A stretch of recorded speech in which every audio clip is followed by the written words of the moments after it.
तो चलिए आगे बढ़ते हैं। अब हम डिस्कस करेंगे रिस्क मैनेजमेंट वाला chapter. Identification of types of risk faced by an organization. A business organization faces many types of risk. Important among them are discussed as below. तो हम डिस्कस करने जा रहे हैं कि एक बिजनेस कितने सारे रिस्क फेस करता है। तो पहला है strategic risk. Strategic risk is a risk in which a company's strategy becomes less effective and it struggles to achieve its goal. It could be due to technological changes, new competitor entering the market, shift in the customer demand, increase in the cost of raw material, or any number of other large scale changes. तो एक company यानी कि एक business एक particular strategy follow करता है, यानी कि कहाँ से माल लेना है, कहाँ माल बेचना है, एम्प्लॉयज़ को कैसे रखना है, एम्प्लॉयज़ को ट्रेनिंग क्या देनी है, एक्सेट्रा। तो आपने जो स्ट्रेटजी बनाई है वो लेस इफेक्टिव हो जाए, ये एक रिस्क है। इसके क्या कारण हो सकते हैं? तो टेक्नोलॉजी बदल गई, यानी कि जिस टेक्नोलॉजी पे आप काम कर रहे हो वो ऑब्सोलीट हो गई। न्यू कंपटीटर आ गया मार्केट में, यानी कि आपका एक कंपटीशन बढ़ गया जो कि आपसे अच्छी सर्विस या प्रोडक्ट दे रहा है। Shift in the customer demand, यानी कि आप जो कस्टमर को प्रोडक्ट दे रहे हो या सर्विस दे रहे हो वो अभी धीरे धीरे शिफ्ट होते जा रही है, यानी कि कस्टमर अब आपका प्रोडक्ट नहीं लेगा और आपका सर्विस नहीं लेगा। उसके बाद आता है increase in the cost of raw material, यानी कि जो आप सर्विस दे रहे हो या जो आप प्रोडक्ट दे रहे हो उसको प्रोक्योर करने में, यानी कि उसका जो रॉ मटेरियल है उसकी कॉस्टिंग बढ़ गई। उसकी कॉस्टिंग बढ़ गई तो कहीं ना कहीं आप सेल प्राइस बढ़ा सकते हो।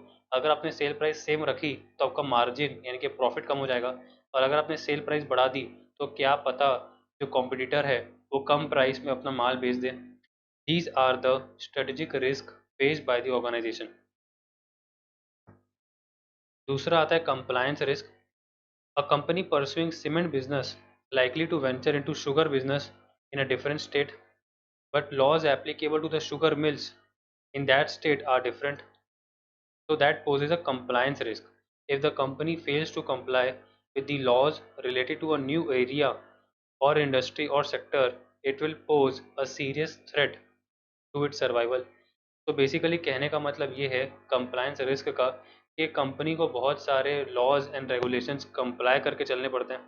अगर वो कंपनी न्यू एरिया में या फिर न्यू इंडस्ट्री में या न्यू सेक्टर में एंटर करने जा रही है तो उसे बहुत सारे न्यू लॉज का सामना करना पड़ेगा, यानी कि उसको बहुत सारे न्यू लॉज यानी कि रूल्स एंड रेगुलेशंस को कंप्लाई करना पड़ेगा। अगर वो कंप्लाई कर लेती है तो अच्छी बात है, नहीं कर पाती तो क्या पता उस बिजनेस को बंद करना पड़ जाए। That is a risk which is known as compliance risk. अगला आ रहा है operational risk. Operational risk relates to the people as well as process, यानी कि जिन लोगों को आपने काम पर रखा है और वो क्या प्रोसेस फॉलो कर रहे हैं। We will take an example to illustrate this. For example एक एम्प्लॉई है paying out 1 lakh rupees from the account of the company instead of 10,000। तो एक कंपनी में एक एम्प्लॉय को काम दिया गया कि किसी सप्लायर को पेमेंट करना है 10,000, उसने गलती से 1 लाख रुपए का पेमेंट कर दिया। This is a people as well as process risk. इसका मतलब ये है कि कंपनी ने जो प्रोसेस बनाया है एक एम्प्लॉय को पेमेंट करने का, यानी कि एक एम्प्लॉय से पेमेंट करवाने का, उसमें कहीं ना कहीं लूप होल है जिसके कारण 10,000 के पेमेंट की जगह 1 लाख का पेमेंट हो गया, यानी सप्लायर को 90,000 एक्स्ट्रा पेमेंट हो गया। तो पीपल रिस्क ये है कि एम्प्लॉय जो आपने रखा है वो केपेबल नहीं है, यानी कि स्किल्ड नहीं है, यानी कि वो 10,000 की चीज़ के बदले 1 लाख का पेमेंट कर सकता है, ये बहुत बड़ा रिस्क है। और दूसरा है प्रोसेस रिस्क कि भले आपका एम्प्लॉय स्किल्ड हो, मतलब उसको बहुत ज़्यादा दिमाग हो, वो एक्सपीरियंसड हो, लेकिन आपने प्रोसेस कुछ ऐसा बनाया है, यानी कि उस प्रोसेस में लूप होल है जिसके कारण लोग ऐसा कर पा रहे हैं, यानी कि एम्प्लॉयज़ 10,000 की जगह 1 लाख का पेमेंट कर दे रहे हैं। That is an operational risk. Financial risk. Financial risk is referred as the unexpected changes in financial conditions such as prices, exchange rate यानी कि currency exchange rate, credit rating, interest rate etcetera. तो financial risk का मतलब ये होता है कि जो प्राइसेस चल रहे हैं मार्केट में, यानी कि जिस प्राइस पे आपका रॉ मटेरियल आ रहा है और जिस प्राइस पे आप अपना माल बेच पा रहे हो उसमें चेंजेस हो जाना, इंटरेस्ट रेट मार्केट में चेंज हो जाना, क्रेडिट रेटिंग चेंज हो जाना, एक्सचेंज रेट चेंज हो जाना। अगर आप इम्पोर्टर हो या एक्सपोर्टर हो तो एक्सचेंज रेट रिस्क आपको फेस करना पड़ता है, जो हमने फॉरेक्स चैप्टर में देखा था। वही आपका फाइनेंशियल रिस्क एक तरीके से होता है। Though political risk is not a financial risk in direct sense, but same can be included. इसका मतलब ये है कि किसी कंट्री की जो गवर्नमेंट है, यानी कि पॉलिटिकल पार्टी जो पावर में है, वो जो रिस्क फेस कर रही है, यानी कि हमारा जो बिजनेस है उस पॉलिटिकल पार्टी के कारण जो रिस्क फेस कर रहा है, that is political risk, and that political risk is somehow included in the financial risk, because interest rate market में क्या होना है, एक्सचेंज रेट कैसा होना है, कहीं ना कहीं इस पर पॉलिटिकल पार्टीज का प्रेशर होता है, यानी कि पॉलिटिकल पार्टीज का इंटरफेरेंस होता है, जिसके कारण आपको फाइनेंशियल रिस्क के अंदर में पॉलिटिकल रिस्क भी फेस करना पड़ता है. Broadly, financial risk can be divided into following categories: counterparty risk, failure to deliver the goods for the payment already made, और vice versa. इसका मतलब ये है कि अगर आपने किसी को पेमेंट पहले से कर दी और आपका माल आपके पास नहीं पहुंचा, दैट इज अ रिस्क. या फिर आपका माल आपने किसी को बेच दिया, उसने पैसा नहीं दिया, तो that is a counter party risk. यानी कि इसके अंदर में क्रेडिट रिस्क शामिल है, default by the counter party. कोई भी सेल ट्रांजैक्शन में क्या होता है, आप अपना माल देते हो और पैसा लेते हो, और परचेज ट्रांजैक्शन में क्या होता है, आप माल लेते हो, पैसा देते हो. इन दोनों ट्रांजैक्शंस में दो अलग अलग पार्टीज के साथ डील करते हो. यहाँ पर एक सप्लायर होता है, यहाँ पर एक कस्टमर होता है. सप्लायर के साथ क्या दिक्कत आ सकती है कि सप्लायर को मैंने पहले पेमेंट कर दी, उसने मुझे मेरा माल नहीं दिया. कस्टमर के साथ ये दिक्कत हो सकती है, मैंने अपना माल यानी कि गुड्स दे दिया, मुझे मेरे पैसे नहीं मिले. तो जो क्रेडिट रिस्क की बात करते हैं हम लोग, यानी कि काउंटर पार्टीज की बात करते हैं, हम यहाँ पे दो काउंटर पार्टीज की बात कर रहे हैं, यानी कि बिजनेस का जो कस्टमर है और बिजनेस का जो सप्लायर है. These are the counter parties to that business. और सप्लायर के साथ भी रिस्क है, कस्टमर के साथ भी रिस्क है. पॉलिटिकल रिस्क, तो जैसा मैं आपको एक्सप्लेन कर रहा था कि पॉलिटिकल रिस्क यानी कि किसी देश की जो गवर्नमेंट है, उसकी जो पॉलिसीज़ हैं, उसकी जो स्कीम्स है, वो कहीं ना कहीं फाइनेंशियल रिस्क को जन्म देती है, यानी कि पॉलिटिकल रिस्क को जन्म देती है. जैसे कि कॉन्फिस्केशन और डिस्ट्रक्शन ऑफ ओवरसीज प्रॉपर्टीज़, यानी कि अगर आपका इंपोर्ट एक्सपोर्ट का काम है, आपने कुछ सामान इंपोर्ट किया, जिस कंट्री से आपने इंपोर्ट किया उस कंट्री के साथ हमारी कंट्री का जो रिलेशनशिप है वो अच्छा नहीं है, तो क्या करेगी गवर्नमेंट, गवर्नमेंट डिस्ट्रक्शन कर देगी या कॉन्फिस्केट कर लेगी. तो इस तरीके के एक्शंस ले सकती है आपकी गवर्नमेंट. या फिर rationing of remittance to home country, restriction on the conversion of local currency of host country into foreign currency, restriction as borrowing, invalidation of patents, price control of products. तो कहीं ना कहीं फाइनेंशियल रिस्क के अंदर में political risk भी शामिल होता है. Interest rate risk. This risk occurs due to change in the interest rates resulting in the change in the asset and liabilities. This risk is more important for banking companies as their balance sheets item are more interest sensitive and their base of earning is spread between borrowing and lending rates. तो एक bank का क्या काम होता है? Bank का काम होता है कि लोन देना और डिपॉजिट्स लेना, यानी कि पैसा लेती है बैंक डिपॉजिट के रूप में, उसमें इंटरेस्ट पे करती है, और उस पैसे को लोन के रूप में देती है जिसमें इंटरेस्ट कमाती है. तो interest income and the interest expense are the main items of the profit and loss account of a banking company. तो अगर इंटरेस्ट रेट में चेंजेस आ रहे हैं तो बैंकिंग कंपनी को बहुत ज़्यादा रिस्क फेस करना पड़ता है. As we know that the interest rate are two types, fixed and floating, the risk in both of these types is inherent. If any company has borrowed money at floating rate, then with increase in the floating, the liability under fixed rate shall remain the same. इसका मतलब ये है कि अगर दो rates आपके सामने रखे गए, एक है फिक्स रेट 10%, एक है फ्लोटिंग रेट 11%. फिक्स रेट 10% का मतलब है कि अगर आप लोन लोगे फिक्स रेट ऑफ 10%, तो आपको इंटरेस्ट पे करना पड़ेगा 10%, भले ही मार्केट में फ्लोटिंग रेट कुछ भी हो, आपको 10% ब्याज यानी कि इंटरेस्ट पटाना पड़ेगा on the loan amount. Floating rate का मतलब ये होता है, यानी कि हमारे केस पे 11% का मतलब ये है कि आज रेट ऑफ इंटरेस्ट इज 11%, कल वो 12%, 13%, 14% हो सकता है, या फिर 11% के नीचे जा सकता है, यानी कि 10%, 9%, 8%. Floating as the name suggest कि फ्लोटिंग रेट का मतलब है कि रेट फ्लोटिंग नेचर का है, यानी कि चेंज होता रहेगा, बढ़ भी सकता है, घट भी सकता है. तो अगर आपका फ्लोटिंग रेट ऑफ इंटरेस्ट है और कल को फ्लोटिंग रेट बढ़ गया, यानी कि 11% की जगह अब आपको 13% इंटरेस्ट पटाना पड़ेगा, यानी कि आपकी लाइबिलिटी बढ़ जाएगी. इंटरेस्ट अगर आप नहीं पटाओगे, यानी कि पेबल छोड़ दोगे, तो आपका वो लाइबिलिटी बन जाता है बुक्स ऑफ अकाउंट्स में. तो सिंस आपकी लाइबिलिटी बन जाएगी, वो बढ़ती जाएगी, क्योंकि कल तक आपको 11% पे करना था जिस दिन आपने लोन लिया, लेकिन सिंस अभी 13% इंटरेस्ट रेट हो चुका है, अब आपको 2% ज़्यादा पे करना पड़ेगा। This fix rate with falling floating rate, मतलब फिक्स तो फिक्स्ड है, फ्लोटिंग रेट कम होते जा रहा है। The liability of the company to pay interest under fix rate shall comparatively be higher. इसका मतलब ये है कि अगर फिक्स रेट जो है वो अगर 10% है मेरे एग्जांपल में, और फ्लोटिंग कम होते जा रहा है, यानी कि फॉलिंग फ्लोटिंग, मान के चलो 8% हो गया, तो बाकी लोग जिन्होंने मार्केट से लोन उठाया था फ्लोटिंग रेट ऑफ इंटरेस्ट में, उनको 8% लोन पर इंटरेस्ट पे करना है, लेकिन मेरे को 10% पे करना पड़ेगा, यानी कि 2% ज़्यादा पे करना पड़ेगा। अगर मैं फ्लोटिंग रेट ऑफ इंटरेस्ट पे लोन लेता तो मुझे 8% देना पड़ता, 2% मैं बचा लेता, बट सिंस मैंने फिक्स्ड रेट ऑफ इंटरेस्ट में लिया था मुझे 10% पटाना पड़ेगा। तो इंटरेस्ट रेट रिस्क का मतलब होता है changes in the interest rates in the market. Currency risk, तो करेंसी रिस्क को बहुत अच्छे तरीके से हमने फॉरेक्स चैप्टर में देखा था, यानी कि this risk mainly affects the organisation dealing with the foreign exchange as their cash flows changes with the movement in the currency exchange rates. यानी कि अगर मैं इंपोर्टर हूँ तो फॉरेन करेंसी पेबल होगा, अगर मैं एक्सपोर्टर हूँ तो फॉरेन करेंसी रिसीवेबल होगा, और दोनों केस में मुझे रिस्क होता है या तो फॉरेन करेंसी बढ़ने का या तो फॉरेन करेंसी कम होने का। तो currency risk is changes in the currency exchange rates. Liquidity risk. The risk mainly arises when organization is unable to generate adequate cash or there may be some mismatch in the period of cash flow generation. This type of risk is more prevalent in banking business where there may be mismatch in the maturities and receiving fresh deposits patterns. इसका मतलब ये है मैच्योरिटीज़ का कि जो आपके पास FD वगैरह बनी हुई है या आरडी बनी हुई है, यानी कि फिक्स डिपॉजिट या रिकरिंग डिपॉजिट बना हुआ है, उसका मैच्योरिटी डेट अलग है। यानी कि अगर आपने एक एफडी किसी की बनाई 5 साल के लिए और 5 साल के बाद आपको 5 लाख रुपए उसको देने हैं, यानी कि इंटरेस्ट के साथ आपको कस्टमर को 5 लाख रुपीज़ देना है फिक्स डिपॉजिट के रूप में, लेकिन आपके पास जो पैसा अवेलेबल है 5 साल बाद वो सिर्फ 3 लाख रुपीज़ है।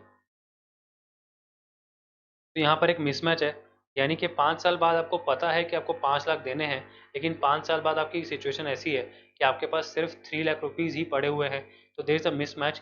This is known as liquidity risk, कि आपके पास लिक्विड फंड्स यानी कि कैश कम है। Evaluation of financial risk. The financial risk can be evaluated from the different point of views, stake holder point of views, company point of views, या फिर government point of views. ठीक है, value at risk discuss करते हैं।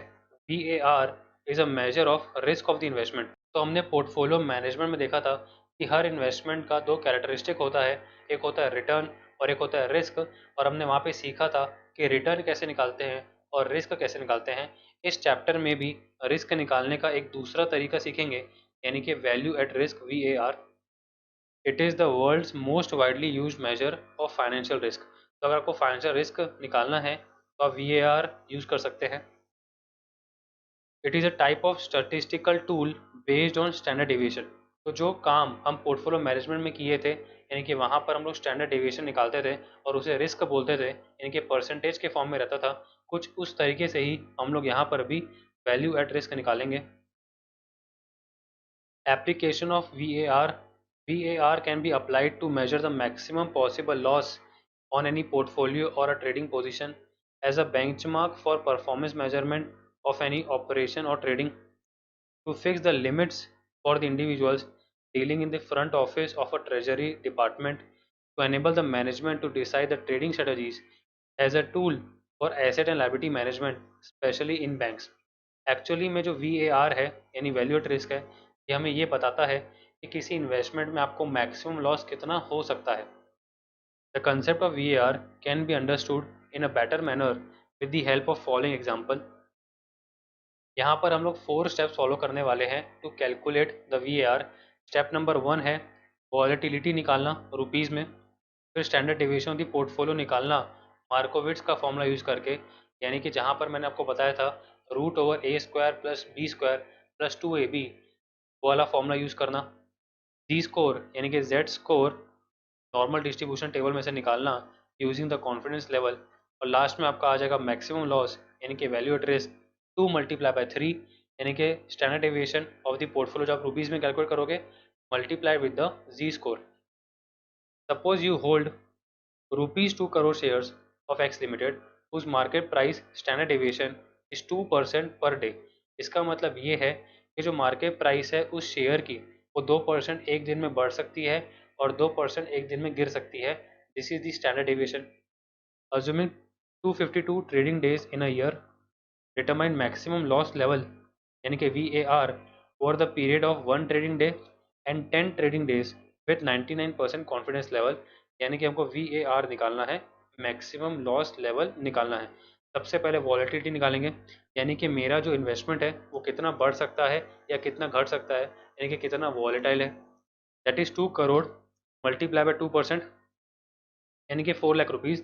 इसका मतलब ये है मैंने जो इन्वेस्टमेंट की हुई है जो कि 2 करोड़ रुपयों की है वो 4 लाख रुपए बढ़ सकता है या 4 लाख घट सकता है, यानी कि 4 लाख की वॉलेटिलिटी है उसमें. तो 4 लाख आ गया वॉलेटिलिटी. दूसरा है standard deviation of the portfolio using the मार्कोविट्स. यहाँ पर हमारा स्टैंडर्ड डेविएशन रुपीज़ में हमको निकालना है जो कि ऑलरेडी आ चुका है विच इज़ सेकेंड. हमारे इस केस में सिंस एक ही इन्वेस्टमेंट है, यानी कि मेरा जो पोर्टफोलियो है उसमें एक ही इन्वेस्टमेंट पड़ा हुआ है, मुझे एच निकालने की ज़रूरत नहीं है कि पोर्टफोलियो बनाने के लिए मोर देन वन इन्वेस्टमेंट चाहिए होता है. सिंस यहाँ पर सिर्फ एक ही इन्वेस्टमेंट है तो मेरा जो वन है यानी कि volatility that is nothing but the standard deviation of the portfolio. दोनों सेम है, 1 = 2 यानी कि 4 लाख रुपीज़. अब जेड स्कोर देख लूँगा तो 99% कॉन्फिडेंस लेवल पर जेड स्कोर जो होता है नॉर्मल डिस्ट्रीब्यूशन टेबल में वो होता है 2.33. तो मेरा जेड स्कोर आ गया 2.33. फिर मैं निकालूंगा मैक्सिमम लॉस यानी कि वैल्यू एट रिस्क 2 × 3 करके. पहले केस में मुझे 1 ट्रेडिंग डे का VR निकालना है, यानी कि 4 lakh multiply by 2.33 this is 9.32 lakh rupees. तो पहला केस आ गया. दूसरे केस में मुझे 10 ट्रेडिंग डेज का VR निकालना है, तो मैं क्या करूँगा, मैं 4 लाख इंटू 2.33 इंटू √10 करूँगा तो मेरा आ जाएगा 29.47 लाख रुपीज़. तो मेरे दो आंसर आ गए which is 9.32 and 29.47. This is the maximum loss level. मतलब इतना मुझे लॉस हो सकता है मैक्सिमम. ये 1 ट्रेडिंग डे का है यानी एक दिन में कितना लॉस हो सकता है, और ये वाला 10 दिन का है कि 10 दिन में मुझे कितना लॉस हो सकता है. ठीक है. तो इस तरीके से काम करता है वैल्यू एट रिस्क यानी कि VAR का कंसेप्ट, जहाँ पे आपको 4 स्टेप ध्यान रखने हैं. वॉलेटिलिटी रुपीज़ में, standard deviation of the portfolio rupees में, जी स्कोर यानी कि कॉन्फिडेंस लेवल यूज़ करके जेड स्कोर निकालना using the normal distribution table, and maximum loss निकाल लेना यानी कि वैल्यू एट रिस्क निकाल लेना, यानी कि 2 × 3 कर लेना. ध्यान ये देना है कि आपको यहाँ पर स्टैंडर्ड डेविएशन परसेंटेज में नहीं आएगा, यहाँ पर रुपीज़ में आएगा, पहली बात. दूसरी बात, अगर कोई पोर्टफोलियो नहीं है यानी कि सिर्फ एक ही इन्वेस्टमेंट है then 1 will be equal to 2. तो चलिए आगे बढ़ते हैं. Appropriate methods for identification and management of financial risk. सबसे पहले काउंटर पार्टी रिस्क. तो कौन से हिंट्स आपको मिलेंगे कि काउंटर पार्टी रिस्क अराइज हो चुका है. Failure to obtain necessary resources to complete the project or transaction undertaken. का मतलब ये है कि अगर आपने अपना माल बेच दिया तो आपको पैसे नहीं मिल रहे. अगर आपको पैसे नहीं मिल रहे कस्टमर से, कहीं ना कहीं कस्टमर पैसे नहीं दे पा रहा है, उसकी इनएबिलिटी है पैसे दे पाने की, यानी कि आपके पास रिसोर्सेज नहीं आ पा रहे हैं. ठीक है. और इसके अलावा भी बाकी हो सकते हैं, यानी कि any regulatory restrictions from the government, government ने कुछ रेस्ट्रिक्शंस लगा लिए. Hostile action of foreign government let down by third party have become insolvent, यानी कि कस्टमर जिसको अपने माल बेचा था वो इंसॉल्वेंट हो गया, पैसा नहीं दे पाएगा. The various techniques to manage this type of risk are as follows, कि अब तो आपको पता चल गया कि रिस्क है, अब क्या करें, अब उसको मैनेज करें. यानी कि carry out the due diligence before dealing with any third party, यानी कि सेल्स बढ़ाने के चक्कर में ये मत भूलो कि किसको माल बेचा जा रहा है. यानी कि सामने वाला भले आज आपका सामान लेके जा रहा है, कल को आपका पैसा देगा, का श्योरिटी आपको लेना चाहिए, यानी कि ड्यू डिलीजेंस करना चाहिए, यानी कि आपको सोच समझ के ही सेल्स करनी चाहिए. ठीक है.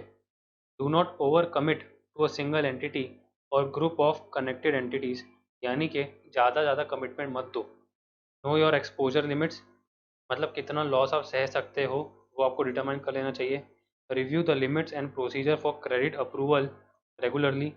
Rapid action in the event of any likelihood of defaults, यानी कि अगर आपको पता चल रहा है, मार्केट में खबर आ गई है कि सामने वाला किसी को पैसा नहीं दे पा रहा है, तो फटाफट अपना जो वसूली है यानी कि कलेक्शन ऑफ मनी है वो कर लो। Use of performance guarantee, insurance और अदर इंस्ट्रूमेंट्स। ठीक है, अगला आ रहा है political risk. From the following actions by the government of the host country this risk can be identified. यानी कि अगर आप किसी फॉरेन कंट्री के साथ डील कर रहे हो और वहाँ पर कुछ चेंजेस आ रहे हैं तो आपको पता चलेगा कि पॉलिटिकल रिस्क है। इंसिस्टेंस ऑन रेसिडेंट इन्वेस्टर्स और labour, restriction on the conversion of the currency, repatriation of foreign assets of the local government, price fixation of the products। तो इस तरीके से आपको पता चल सकता है कि पॉलिटिकल रिस्क है या नहीं है। Since this risk mainly relates to the investments in the foreign country, company should assess country risk by referring political ranking published by different business magazines, by evaluating countries' macroeconomic conditions, by analyzing the popularity of the current government and assess their stability, by taking advices from the embassies of the home country in the host countries।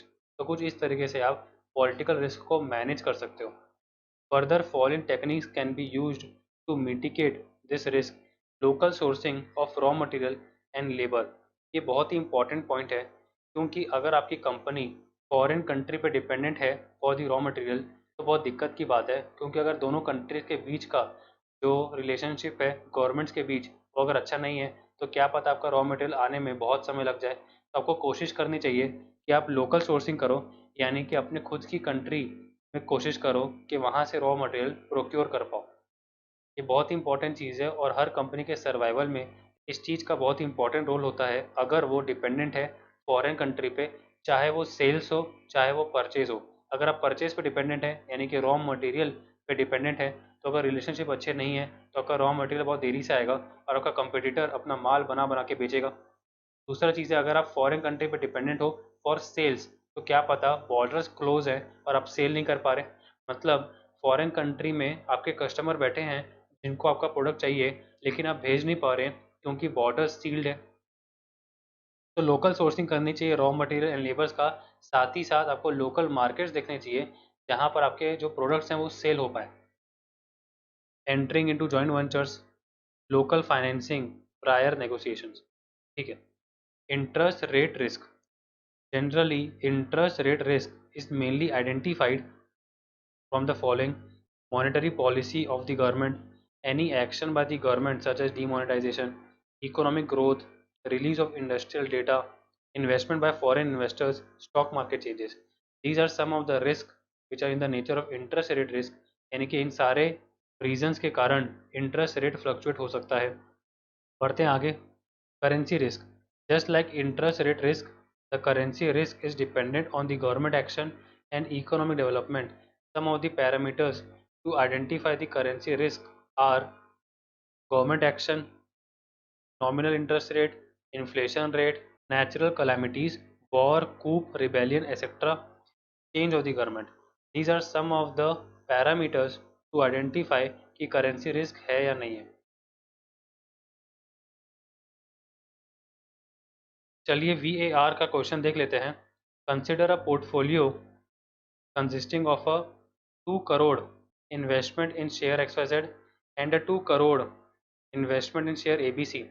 मतलब आपने एक basket बनाया हुआ है of investments, यानी कि एक portfolio बनाया हुआ है ऑफ इन्वेस्टमेंट्स। 2 करोड़ इन्वेस्टमेंट आपने किया हुआ है XYZ के शेयर में और 2 करोड़ का इन्वेस्टमेंट किया हुआ है ABC के शेयर में। The daily standard deviation of both shares is 1%। इसका मतलब 2 करोड़ की जो चीज़ है वो एक दिन में 1% बढ़ सकती है या कम हो सकती है, यानी कि 2 लाख रुपए विच इज़ 2 करोड़ का 1%, वो जो इन्वेस्टमेंट है वो बढ़ सकता है या घट सकता है। यानी ABC कंपनी का जो शेयर है, जितना आपके पास इन्वेस्टमेंट है वो 2 लाख रुपए बढ़ेगा या कम होगा, और XYZ का भी जो इन्वेस्टमेंट है 2 लाख रुपए बढ़ेगा या कम होगा। And that the coefficient of correlation between them is 0.3, यानी कि R दिया हुआ है दोनों के बीच का। You are required to determine the 10-day 99% यानी कि confidence level value at risk for the portfolio. तो 4 स्टेप्स फॉलो करेंगे। कौन कौन से? सबसे पहले वॉलेटिलिटी रुपीज़ में, फिर standard deviation of the portfolio rupees में यूजिंग द मार्कोविट्स फार्मूला, तीसरा है Z score confidence level use करके, फिर निकालेंगे मैक्सिमम लॉस यानी कि VAR 2 into 3। तो सबसे पहले निकालेंगे वॉलेटिलिटी रुपीज़ में, यानी कि 2 lakh rupees which is nothing but 1% of 2 crore. उसके बाद हमने क्या किया, उसके बाद हमने standard deviation of the portfolio निकाला, यानी कि अगर आप वेरियंस निकालोगे तो 2 स्क्वायर +2 स्क्वायर +2 इंटू 2 इंटू 2, यानी कि कहीं ना कहीं A² +B² +2 into A into B into R का जैसा दिख रहा है, तो आपका आ जाएगा 10.4। ये वेरियंस है। स्टैंडर्ड डेविएशन निकालोगे तो √10.4, क्योंकि मैंने आपको बताया था कि standard deviation is nothing but the root of the variance, तो आ जाएगा 3.22 लाख। तो ये आ गया आपका standard deviation of the portfolio rupees में 3.22 लाख। थर्ड स्टेप है, आपको क्या निकालना है, आपको निकालना है Z score using the confidence level. Confidence level question में दिया हुआ है 99%, तो उसको यूज़ करेंगे तो आपका जी स्कोर आएगा using the normal distribution table 2.33। अब आप क्या करोगे, अब आप 2.33 मल्टीप्लाई कर दोगे 3.22 के साथ, मल्टीप्लाई कर दोगे नंबर ऑफ डेज यानी कि √10, तो आपका आंसर आ जाएगा 23.72 lakh. This is the value at risk, this is the maximum loss जो आपको हो सकता है आने वाले 10 दिनों में। मतलब जो आपने पोर्टफोलियो बनाया है ABC और XYZ, वहाँ पे टोटल लॉस मैक्सिमम आपको आने वाले 10 दिन में हो सकता है 23.72 लाख रुपीज़ का। ठीक है, तो इस तरीके से ख़त्म होता है आपका रिस्क मैनेजमेंट वाला चैप्टर।